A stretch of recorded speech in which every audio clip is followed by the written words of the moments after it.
So welcome back guys. ഇന്ന് നമ്മൾ ചെയ്യാൻ പോകുന്നതെന്ന് പറഞ്ഞാൽ ഇന്നലെ നമ്മൾ എയർ ഫിൽറ്ററൊക്കെ ക്ലീൻ ചെയ്തെടുത്തു.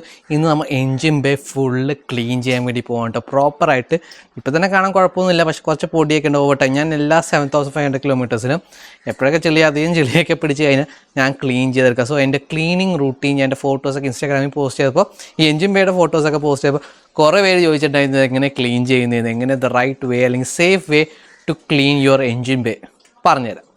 സോ അതിന് മുമ്പായിട്ട് നിങ്ങൾ അറിഞ്ഞിരിക്കേണ്ട കുറച്ച് കാര്യമുണ്ട്. ഇതിൻ്റെ ഇലക്ട്രിക്കൽ കണക്ഷൻസ് ആണെങ്കിൽ AC ആണെങ്കിൽ എല്ലാം വെതർ സീൽഡാണ്. അതിങ്ങനെ ചെറിയ വെള്ളമൊന്നും കയറിയ പേടിക്കേണ്ട പ്രശ്നമാണ്. എന്ന് പറഞ്ഞാൽ പ്രഷർ വാഷറൊന്നും ഇട്ടടിക്കരുത്. സോ അതൊക്കെയാണ് നിങ്ങൾ ബേസിക്കായിട്ട് അറിഞ്ഞിരിക്കേണ്ടത്. ഈ വയറിങ്സ് ഒക്കെയാണെന്ന് പറഞ്ഞാൽ മെയ്ഡ് ടു ലാസ്റ്റ്. ഇപ്പോൾ മഴയത്ത് ഓടിച്ചു കഴിഞ്ഞാൽ ഇപ്പോൾ വെള്ളം തെറിച്ചാലും ഡാമേജ് വരാതിരിക്കാൻ വേണ്ടിയുള്ള വയറിങ്സാണ് പുതിയ ജനറേഷൻ എല്ലാ കാർസിലൊക്കെ കൊടുത്തിരിക്കുന്നത്. സോ നമുക്ക് തുടങ്ങാൻ പോകുന്നതെന്ന് പറഞ്ഞാൽ ഫസ്റ്റ് തന്നെ കുറച്ച് സ്പേസ് ഉണ്ടാക്കി ഇവിടെയൊക്കെ ക്ലീൻ ചെയ്യാൻ ഈ air filter, air intake box ഉണ്ടാവും, എയർ ബോക്സ് ഒക്കെ ഉണ്ടാവും. സോ അതൊക്കെ ഒന്ന് റിമൂവ് ചെയ്ത് മാറ്റണം. അതേപോലെ ബാറ്ററിയൊക്കെ ഒന്ന് റിമൂവ് ചെയ്താൽ കുറച്ചുകൂടി സ്ഥലം കിട്ടും. ഈ ബാറ്ററിയുടെ ആ ട്രേയുടെ അടിയിലൊക്കെ എപ്പോഴും റസ്റ്റിംഗ് വരുന്നതാണ്. സോ അതൊക്കെ ഇടയ്ക്കൊന്ന് ക്ലീൻ ചെയ്തെടുത്ത് ഒന്ന് വാക്യൂം ഒക്കെ ചെയ്ത് ഒന്ന് ക്ലീൻ ചെയ്തെടുക്കുവാണെങ്കിൽ മച്ച് ബെറ്റർ ആവും. സോ നമുക്ക് സ്റ്റാർട്ട് ചെയ്യാം. സോ ഫസ്റ്റ് തന്നെ നമുക്ക് നമ്മുടെ എയർ ഫിൽറ്റർ ഓൾറെഡി നമുക്ക് ക്ലീൻ ചെയ്ത് വെച്ചേക്കാം, അതൊന്ന് റിമൂവ് ചെയ്തെടുക്കാം കേട്ടോ. സോ അങ്ങനത്തെ ഇതൊക്കെ ഉപയോഗിക്കുവാണെങ്കിൽ നിങ്ങൾക്ക് എന്തൊരു റാച്ചറ്റ് ടൈപ്പ് കണ്ട റാച്ചറ്റ് ടൈപ്പ് സ്ക്രൂ ഡ്രൈവറൊക്കെ ഉണ്ടെങ്കിൽ ഈ പണി വളരെ ഈസി ആവും കേട്ടോ. വലിയ ഹൈടെക് സെറ്റപ്പ് ഒന്നുമില്ല, ജസ്റ്റ് ഈ ഹോസ് ക്ലാംസ് ഒക്കെ ഒന്ന് ലൂസ് ചെയ്ത് മാത്രം കൊടുത്താൽ കണ്ടോ. ഇത് രണ്ട് ലൂസാക്കി കഴിയും. പിന്നെ ഇവിടെ മൗണ്ട് ബ്രാക്കറ്റ് ഉണ്ട്, അതിലോട്ടാണ് മൗണ്ട് ചെയ്ത് വെച്ചിരിക്കുന്നത് കേട്ടോ. പിന്നെ ഞാൻ പറഞ്ഞില്ലേ കുറച്ചധികം ടൂൾസ് ഇതിന് റിക്വയർഡ് ആണ്. പ്രോപ്പർലി എളുപ്പത്തിൽ ചെയ്യാം. 2 hours നിങ്ങൾക്ക് എൻജിൻ ബേ പ്രോപ്പർലി ക്ലീൻ ചെയ്തെടുക്കാൻ പറ്റുള്ളൂ. അതിന് റിക്വയർഡ് ആയിട്ടുള്ള കുറച്ച് ടൂൾസ് ഉണ്ട്. ഒരു വാക്യൂം ഉണ്ടെങ്കിൽ മച്ച് എളുപ്പം, അല്ലെങ്കിൽ കുറച്ച് അങ്ങനത്തെ മൈക്രോഫൈബർ ടവൽസ് വേണ്ടി വരും. അതാണ് ബ്രഷസും മൈക്രോഫൈബർ ടവൽസും ആണ് ഞാൻ പൊതുവേ യൂസ് ചെയ്യുന്നത് കേട്ടോ. കുറേ ടവൽസ് ഉണ്ടാവും, പല ഡിഫറെൻറ്റ് ഷേപ്പും സൈസസിലുള്ള ബ്രഷസ് ആണ് കണ്ടോ. ഇത് ഞാൻ ഇത് മറ്റേ ഫീഡിങ് ബോട്ടിലില്ല, അതിൻ്റെ ക്ലീനിങ് കിറ്റ് മേടിച്ചാൽ മതി. അതിന് 150-160 rupees ലോക്കൽ ചൈനീസ് മെയ്ഡുള്ളൂ. കുഴപ്പമില്ല, വയറൊക്കെ ക്ലീൻ ചെയ്യാൻ അടിപൊളി, ഡാമേജ് ഒന്നും പറ്റില്ല. പിന്നെ കുറച്ച് മൈക്രോഫൈബർ ടവൽസ് കേട്ടോ. ഇത്രയും സാധനങ്ങൾ പൊതുവേ മതി. പിന്നെ ഞാൻ പറഞ്ഞില്ല, ഞാൻ ഒരു എൻജിൻ ഡീഗ്രീസർ ഉപയോഗിക്കാറുണ്ട്, മിക്സ്ഡ് വിത്ത് വാട്ടർ കേട്ടോ. ഡൈല്യൂട്ട് ചെയ്തിട്ടാണ് ഉപയോഗിക്കുന്നത്. ഇത് കുറച്ച് പ്രഷറൈസ്ഡും കൂടിയാണ് കണ്ട. ഇതിങ്ങനെ കുറച്ച് പ്രഷറൈസ് ചെയ്താൽ കണ്ടില്ലേ, കണ്ട ഭയങ്കര ഫൈൻ പാർട്ടിക്കിൾസ് ആയിട്ട് സ്പ്രേ ആറ്റമൈസേഷൻ പോലെ ഒരു ആറ്റമൈസ് ചെയ്യും കേട്ടോ. കുറേ ചെറിയ പാർട്ടിക്കിൾസോട്ട് സ്പ്രേ ചെയ്തെടുക്കാൻ പറ്റും.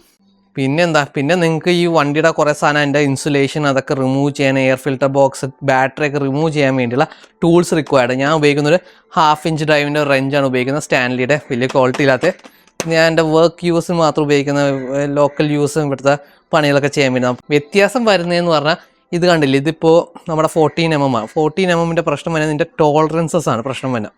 ടോളറൻസ് എന്ന് പറഞ്ഞാൽ ആ ബോൾട്ട് പെർഫെക്റ്റ് ആയിട്ട് ഇരിക്കില്ല, കുറച്ചൊരു ക്ലിയറൻസ് ഉണ്ട്. അതുകൊണ്ടും ആ ബോൾട്ടിന് കുറച്ച് ഡാമേജസ് വരാം അങ്ങനെ കേട്ടോ. അപ്പോൾ നമ്മൾ പ്രീമിയം വണ്ടിയിലൊക്കെ പണിയുമ്പോൾ അത് കുറച്ച് പ്രശ്നമാണ്. നമ്മളിപ്പോൾ കുറച്ച് സൂപ്പർ ബൈക്സ് അങ്ങനെ കുറച്ച് റേസ് പാർട്സൊക്കെ ബിൽഡ് ചെയ്യുമ്പോൾ തിരിക്കുമ്പോഴാണ് അതിൻ്റെ ബോൾട്ട് വരും ചിലപ്പോൾ ടൈറ്റാനിയം ബോൾട്ട്സ് ആയോ, അതിന് ചിലപ്പോൾ സ്ക്രാച്ച് വന്നാൽ ചിലപ്പോൾ കസ്റ്റമേഴ്സിനാണെങ്കിലും ആ കറക്കം ഇഷ്ടപ്പെടില്ല. ഇപ്പോൾ പേഴ്സണലി ആണെങ്കിൽ ഞാൻ ഭയങ്കരമായിട്ട് കെയർഫുള്ളായിട്ട് ചെയ്യാൻ നോക്കുമ്പോഴേക്കും പ്രശ്നം. അല്ലെങ്കിൽ ഇതിൻ്റെ വേറെ പാൻ കമ്പനി ഡിവോൾട്ടിൻ്റെ ടൂൾസ് കുറച്ചുകൂടി മച്ച് ബെറ്റർ, അതിൻ്റെ ടോളറൻസസ് മച്ച് ബെറ്റർ ആണ് കേട്ടോ. ജസ്റ്റ് നിങ്ങൾ DIY ചെയ്യുന്ന ആൾക്കാരൊക്കെയാണെങ്കിൽ ഇഷ്ടപ്പെടുവാണെങ്കിൽ എടുക്കാം. പിന്നെ നമ്മുടെ ഇമ്പാക്ട് റെഞ്ച് ഉണ്ട്, ഇലക്ട്രിക് ഡ്രില്ലുണ്ട്, പിന്നെ ഇലക്ട്രിക് സ്ക്രൂ ഡ്രൈവർ ഉണ്ട്. പക്ഷേ അതിൻ്റെയൊക്കെ പ്രശ്നം എന്ന് പറഞ്ഞാൽ നമ്മുടെ ത്രെഡ് പെട്ടെന്ന് ഡാമേജ് ആവുന്നുണ്ട്, ബോൾട്ട്. അപ്പോൾ എപ്പോഴും ഹാൻഡ് ടൂൾസ് വർക്കിംഗ് ഓൺ, നിങ്ങളുടെ സ്വന്തം മോട്ടോർ സൈക്കിൾ കാർസൊക്കെ വർക്ക് ഓൺ ചെയ്യുവാണെങ്കിൽ ഇങ്ങനത്തെ hand power tools more than enough ആണ് കേട്ടോ. ഞാൻ തിരിച്ചിട്ട് വന്നിട്ട് പക്ഷേ ഇങ്ങനത്തെ ബോഷിൻ്റെ ചൈനീസ് മെയ്ഡ് മേടിക്കരുത്.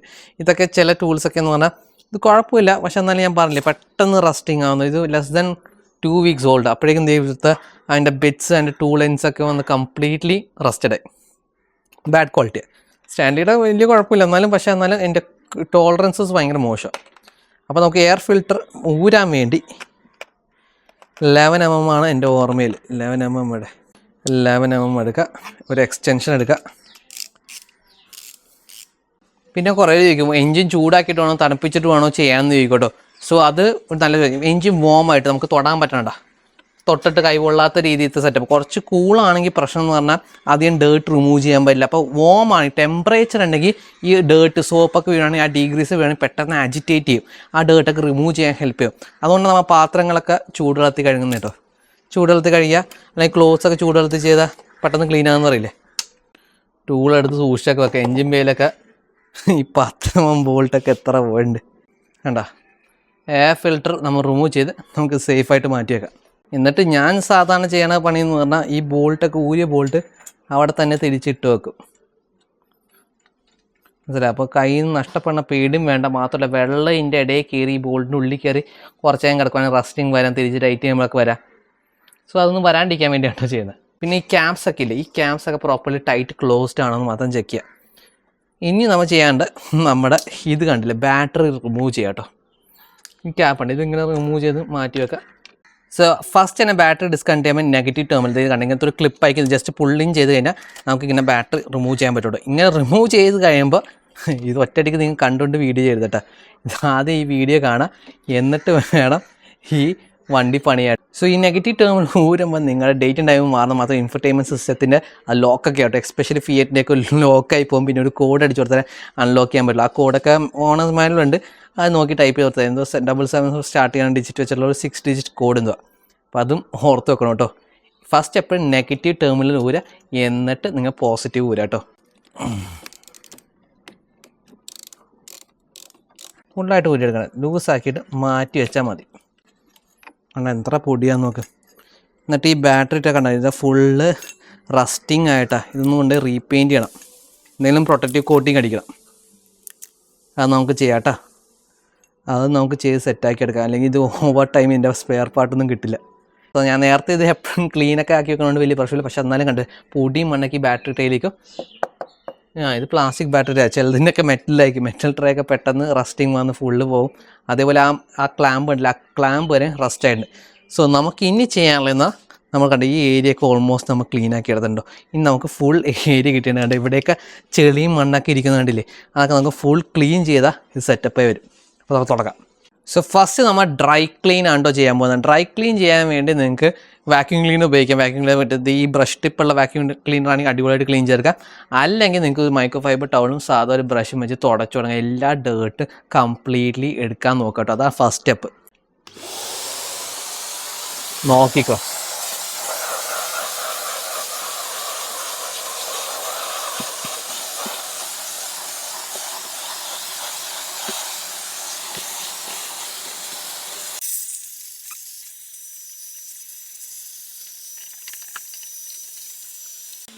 കണ്ടില്ലേ, ഈ ഫ്യൂസ് ബോക്സിൻ്റെ കവറൊക്കെ എടുത്തൊന്ന് ജസ്റ്റ് ഒന്ന് ഫുള്ളായിട്ട് ഈ വാക്യൂം വെച്ച് അല്ലെങ്കിൽ ആ മൈക്രോ ഫൈബർ ടവൽ വെച്ച് ഒന്ന് തുടച്ചെടുക്കാം കേട്ടോ.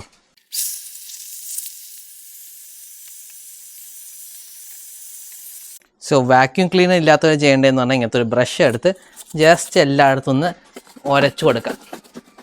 കണ്ടാ, നമ്മൾ മാക്സിമം ഡേർട്ടൊക്കെ ലൂസാക്കി എടുക്കാനാണ് നോക്കുന്നത്.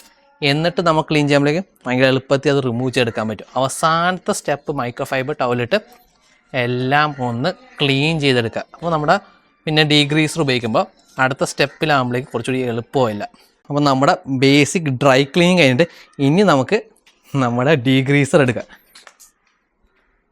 ഈ ഡീഗ്രീസർ എന്ന് കേട്ട് മേടിക്കരുത്, നിങ്ങൾക്ക് കുറേ മേടിക്കാൻ കിട്ടും. ലോക്കലായിട്ട് ഏത് കമ്പനിയാണെന്ന് ഞാൻ മറന്നു. ഞാൻ ഒരു ചേട്ടൻ ഇത് മേടിക്കാം, പുള്ളി തന്നെ സ്വയം ഉണ്ടാക്കുന്ന സാധനം എന്ന് പറയാം.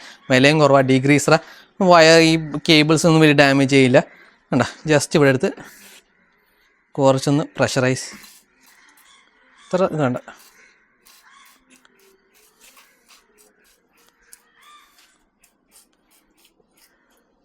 ചിലതൊക്കെ കവർ ചെയ്തിടും, പക്ഷേ യാതൊരു സീനുമില്ല. ഫുൾ ത്രൂ ഔട്ട് അടിച്ച് ഒരു സീനുമില്ല, ഒരു ടാസ്കും ഇല്ല. ഇത് കുറച്ചൊന്ന് വെയിറ്റ് ചെയ്ത് ആ ഡേർട്ടിൻ്റെ ഇടയിലൊക്കെ ഒന്ന് ഇത് ആ സർഫസിൻ്റെ ഇടയിലൊക്കെ കയറി ആ ഡേർട്ട് ഒന്ന് ലൂസാക്കാൻ വേണ്ടിയാണ് കേട്ടോ. ഇനി ചെയ്യേണ്ട സ്റ്റെപ്പാണ് ഇങ്ങനത്തെ 2 തരം ബ്രഷസാണ്. ഈ 2 സാധനങ്ങളാണ് ഞാൻ മെയിനായിട്ട് യൂസ് ചെയ്യുന്നത് കേട്ടോ. ഇത് സാധാരണ ഫീഡിങ് ബോട്ടിൽ മേടിക്കുമ്പോൾ മാത്രം ഞാൻ കണ്ടിട്ടുള്ളൂ ഇങ്ങനത്തെ ഒരു തരം ബ്രഷ് കേട്ടോ. ഇതിട്ടിട്ട് ഇതിൻ്റെ വയർ, ഇത് കണ്ട വയറിൻ്റെ ഇടയിലൊക്കെ എല്ലാത്തിൻ്റെ ഇടയിൽ പോയിട്ട് നമുക്ക് ആ ഡേർട്ടൊക്കെ ഒന്ന് റിമൂവ് ചെയ്യാൻ ഭയങ്കര ഹെൽപ്ഫുള്ളാണ് കേട്ടോ. വെട്ടിത്തിളങ്ങിയിരിക്കും.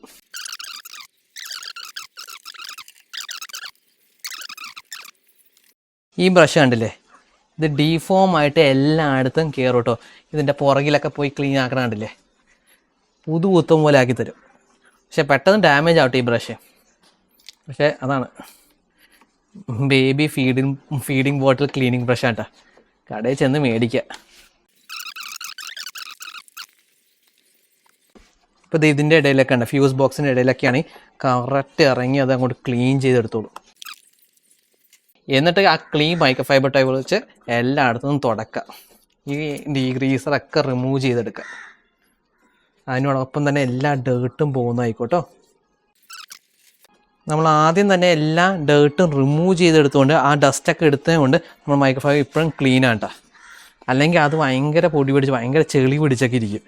പിന്നെ അത് വീണ്ടും ഇട്ട് റബ്ബ് ചെയ്യുമ്പോൾ ചില പാർട്സൊക്കെ കമ്പോണൻസൊക്കെ ഡാമേജ് ആകാൻ സാധ്യതയുണ്ട്. കംപ്ലീറ്റ് ഡീഗ്രീസർ റിമൂവ് ചെയ്യണം കേട്ടോ. ഇപ്പോൾ അതേ ബാറ്ററി ട്രേ ഒക്കെ ഇരിക്കുന്നത് നോക്കി എങ്ങനെയാണ് തിളങ്ങിയിരിക്കുന്ന കണ്ടില്ല. ചില സ്ഥലത്തൊക്കെ വെള്ളമുണ്ടോ, അപ്പോൾ മൈക്രോ ഫൈബർ ടവൽ വെച്ചിട്ട് അതൊക്കെ ഫുള്ളായിട്ടൊന്ന് സോക്ക് ചെയ്തെടുക്കാം കേട്ടോ. സോ ഇനി നമ്മുടെ സ്റ്റെപ്പ് എന്ന് പറഞ്ഞാൽ ഈ എൻജിൻ കവർ റിമൂവ് ചെയ്തെടുക്കുക, എന്നിട്ട് അതിൻ്റെ അടിയും ക്ലീൻ ചെയ്യുക. സോ എൻജിൻ കവർ റിമൂവ് ചെയ്യുക കണ്ടില്ലേ, ഈസി ആയിട്ടാണ്. 10mm ആണ്, സൂക്ഷിക്കണം, അകത്ത് പോയാൽ കിട്ടാറില്ല. എൻ്റെ 2 പോയിട്ടുള്ള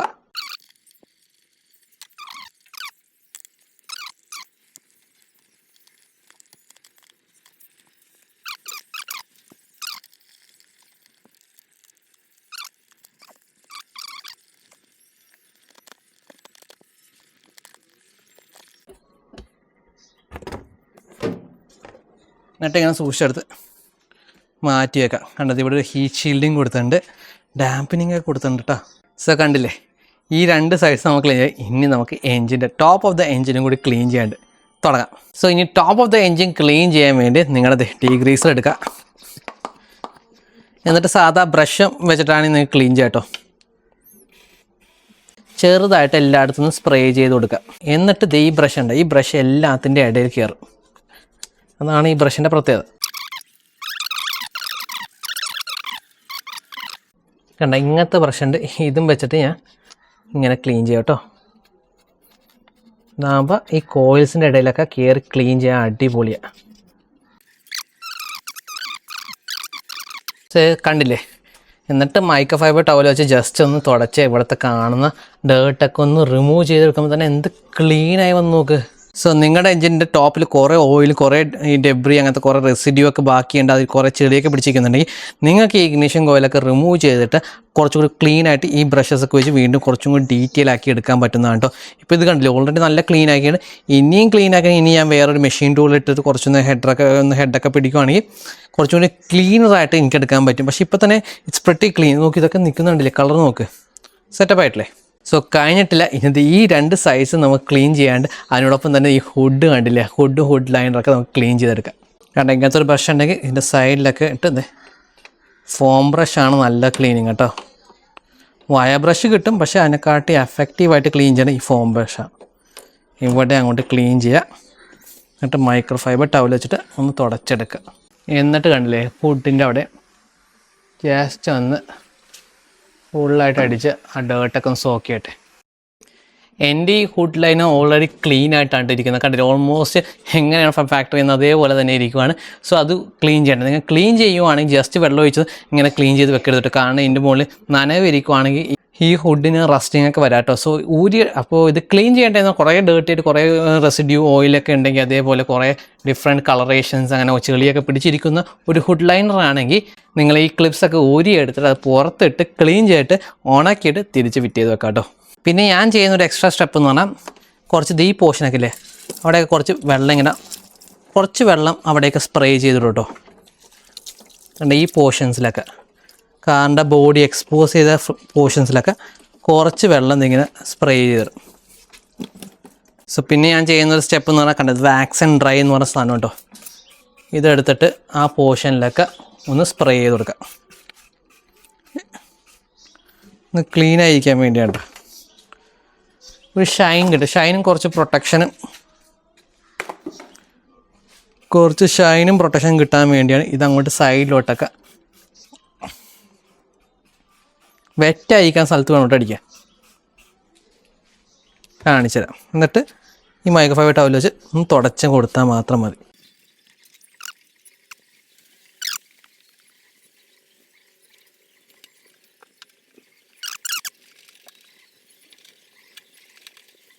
ഇത് കണ്ട ടേർട്ടിൽ വാക്സിൻ്റെ വാക്സ് ആൻഡ് ഡ്രൈ ആണ്. ഇത് തന്നെ മേടിക്കണമെന്നില്ല, ഇത് കുറച്ച് എക്സ്പെൻസീവ് ആണ്. ഇതിനെക്കാട്ടിയും കുറച്ച് ചീപ്പർ സൊല്യൂഷൻ, കുറച്ചും മച്ച് എഫക്റ്റീവ് സൊല്യൂഷൻ വേറൊരു സാധനമുണ്ട്, അത് ഞാൻ കാണിച്ചത്. ഇത് കണ്ട കാസ്ട്രോളിൻ്റെ 3-in-1 ഷൈനറാണ് കേട്ടോ. ഇതും ഓൾമോസ്റ്റ് സെയിം ആയിട്ടുള്ള സംഭവം എനിക്ക് കിട്ടിയത്. ഇത് കണ്ട അടിയിൽ കൊടുത്തേണ്ട മാനുഫാക്ചർ ബൈ ടേർട്ടിൽ വാക്സ് എന്ന്. ഇതെന്തോ 100 രൂപയുടെ സാധനമാണ്. ഇത് ചിലപ്പോൾ ചില ഇത് മേടിക്കാൻ ഫ്രീ ആയിട്ടും വരെയും കിട്ടാൻ കേട്ടോ. ചില ഓയിൽസ് എഞ്ചിൻ ഓയിൽ മേടിക്കുമ്പോൾ അതിനോട് ഫ്രീ ആയി കിട്ടുന്ന ഒരു 3-in-1 ഷൈനർ അത് വെച്ചിട്ട് നമുക്ക് ഈ കേബിൾസും കൂടി ഒന്ന് അടിച്ചു കൊടുത്ത് ആ ഒരു ട്രിം റീസ്റ്റോർ പോലത്തെ സെറ്റപ്പ് ആ കേബിൾസിനൊക്കെ ആ കളർ ഒറിജിനൽ കളർ തിരിച്ചു വരുന്ന. സോ ഇത് ശരിക്കും നമ്മൾ ഫോമിൽ ഇട്ടിട്ട് വേണം തേച്ച് എല്ലായിടത്തും അപ്ലൈ ചെയ്യാൻ കേട്ടോ. എന്നിട്ട് മൈക്രോ ഫൈബർ വെച്ച് തുറക്കാൻ. പക്ഷെ എന്നാലും അത് സീനില്ല. ഞാൻ എത്ര കാലമായിട്ട് ഉപയോഗിച്ചുകൊണ്ടിരിക്കണം. ഒന്ന് സ്പ്രേ അടിച്ചിട്ട് കേബിൾസിൻ്റെ മുകളിലൊക്കെ ആ കേബിൾസ് ഉണ്ടോ ആ കേബിൾസിനൊക്കെ കളർ വരാൻ വേണ്ടി കേബിൾസിന് മാത്രം അടിച്ചു കൊടുക്കുക. സോ എല്ലാം വെട്ടി തിളങ്ങിയിരിക്കുക. നമുക്ക് തിരിച്ച് ഈ എൻജിൻ കവർ തിരിച്ച് റീഇൻസ്റ്റാൾ ചെയ്യാം.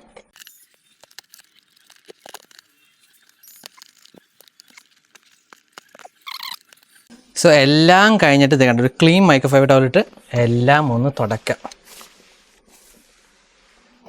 ആ റെസിഡ്യൂ വരുന്നതൊക്കെ നമ്മൾ ആ 3-in-1 ഷൈനറൊക്കെ അടിച്ചില്ലേ എന്നാൽ അതിൻ്റെ റെസിഡ്യൂ ബാക്കി ഇരിക്കാണ്ടിരിക്കാൻ വേണ്ടി കംപ്ലീറ്റ് തുടയ്ക്കാം.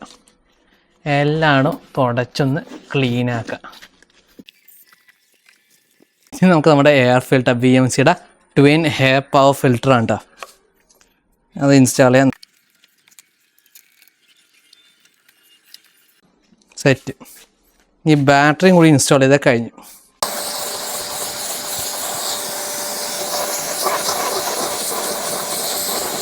പിന്നെ ബാറ്ററിയും ക്ലീൻ ചെയ്ത് അതിൻ്റെ ഈ കവർ കണ്ട ഈ കവറൊന്ന് ക്ലീൻ ചെയ്ത് വെച്ച് കഴിഞ്ഞാൽ സെറ്റായിട്ട് നിൽക്കുന്നുണ്ട്.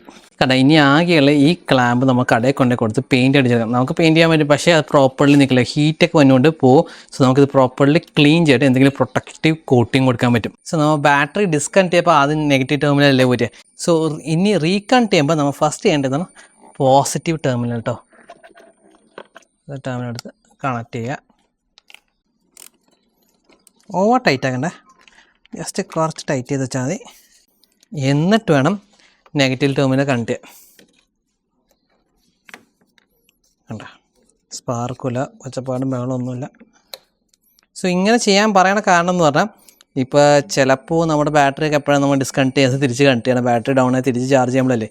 അപ്പോൾ ബാറ്ററി ഹെൽത്ത് കുറഞ്ഞ അല്ലെങ്കിൽ കുറേ ചാർജ് കുറഞ്ഞ ബാറ്ററി ആണെങ്കിൽ പണ്ടൊക്കെ ആൾക്കാർ പറഞ്ഞ കാര്യമുണ്ട് അതിൽ നിന്ന് ഹൈഡ്രജൻ ഗ്യാസ് വരും. അപ്പോൾ നമ്മൾ തിരിച്ച് കണക്ട് ചെയ്യുമ്പോൾ ചിലപ്പോൾ സ്പാർക്കൊക്കെ വരുവാണെങ്കിൽ അത് ചിലപ്പോൾ കത്ത് പിടിക്കാൻ പൊട്ടിത്തെറിക്കുക അങ്ങനെ കുറേ പ്രശ്നങ്ങൾ വരാം. അതുകൊണ്ടാണ് നമ്മളെപ്പോഴും ഡിസ്കണക്ട് ചെയ്യുമ്പോൾ നെഗറ്റീവ് ടെർമിനൽ ആദ്യം വരില്ല, തിരിച്ച് റീകണക്ട് ചെയ്യുമ്പോൾ അതിൻ്റെ ഓപ്പോസിറ്റ് ഫസ്റ്റ് നമ്മൾ പോസിറ്റീവ് തന്നെ പിന്നെ നമ്മൾ നെഗറ്റീവ് കണക്ട് ചെയ്യുന്നു കേട്ടോ. സോ അതാണ് ലോജിക്. പിന്നെ മാത്രമല്ല നമ്മളിപ്പോൾ തിരിച്ച് ആദ്യമേ നെഗറ്റീവ് കണക്ട് ചെയ്തിട്ട് പിന്നെ പോസിറ്റീവ് കണക്ട് ചെയ്യുമ്പോൾ ഇതിൻ്റെ ആ ബോൾട്ട് ടൈറ്റ് ചെയ്യാൻ വേണ്ടി നോക്കുമ്പോൾ ഇതിൻ്റെ മെറ്റൽ പാർട്ട് ഷാസി എക്സ്പോസ്റ്റ് എവിടെയെങ്കിലും കൊള്ളുവാണെങ്കിൽ അതിലൂടെ വേണമെങ്കിൽ സർക്യൂട്ട് കംപ്ലീറ്റ് നമുക്ക് ഷോക്ക് അടിക്കാം. അങ്ങനെ കുറേ ടാസ്ക്കൊക്കെ ഉണ്ട് എന്നൊക്കെയാണ് എൻ്റെ ആശ എനിക്ക് പറഞ്ഞത് കേട്ടോ. സോ അത് കഴിഞ്ഞിട്ട് ഞാൻ എപ്പോഴും ഇങ്ങനെ ചെയ്തു. എനിക്കങ്ങനെ ഷോക്ക് എക്സ്പീരിയൻസ് പൊട്ടിത്തെറിയൊന്നും വന്നിട്ടില്ല. കാരണം ഞാൻ എപ്പോഴും ഇതേ സെറ്റപ്പ് ഡിസ്കണക്റ്റിംഗ് നെഗറ്റീവ് കണക്ട് ചെയ്ത് തിരിച്ച് ചെയ്യുമ്പോഴേക്കും പോസിറ്റീവ് ഫസ്റ്റ് പിന്നെ നെഗറ്റീവ് അങ്ങനെ ചെയ്തുകൊണ്ട് എനിക്ക് ഇതുവരെയും പ്രശ്നം വന്നില്ല. നോക്ക് ഇപ്പോൾ എൻജിൻ ഇരിക്കുന്ന സെറ്റപ്പ് നോക്ക്, സോ ക്ലീൻ അല്ലേ, എല്ലാം തിളങ്ങി നിൽക്കുന്നല്ലേ. ജസ്റ്റ് 2 hours വർക്കിലാണ് നമ്മളിത് ഫുൾ ക്ലീൻ ചേർത്ത്. ഇതിനെക്കാട്ടി കൂടുതൽ ഡീറ്റെയിൽ ചെയ്ത് എടുക്കാം. നമുക്ക് വേണമെങ്കിൽ ഇതിൻ്റെ ഓരോ പീസ് കൊണ്ടുവരുന്നത് കുറച്ച് പോളിഷ് ചെയ്യാം, അതൊക്കെ വേണമെങ്കിൽ ചെയ്യാം. പക്ഷേ ഇത് ഞാൻ ബ്രീഫായിട്ട് ഈസി ആയിട്ട് നിങ്ങളുടെ വീട്ടിൽ തന്നെ നിങ്ങൾക്ക് ചെയ്യാൻ പറ്റുന്ന രീതിയിൽ എത്ര വൃത്തിയാക്കി എടുക്കാൻ പറ്റുമെന്ന് ഒരു ഐഡിയ കാണിച്ചതാണ്. എങ്ങനെയുണ്ട് സാധനം? ഇതായി ബന്ധപ്പെട്ട് എന്തെങ്കിലുമൊക്കെ സംശയം ഉണ്ടെങ്കിൽ comment down below. I am will see in the next video. Bye by.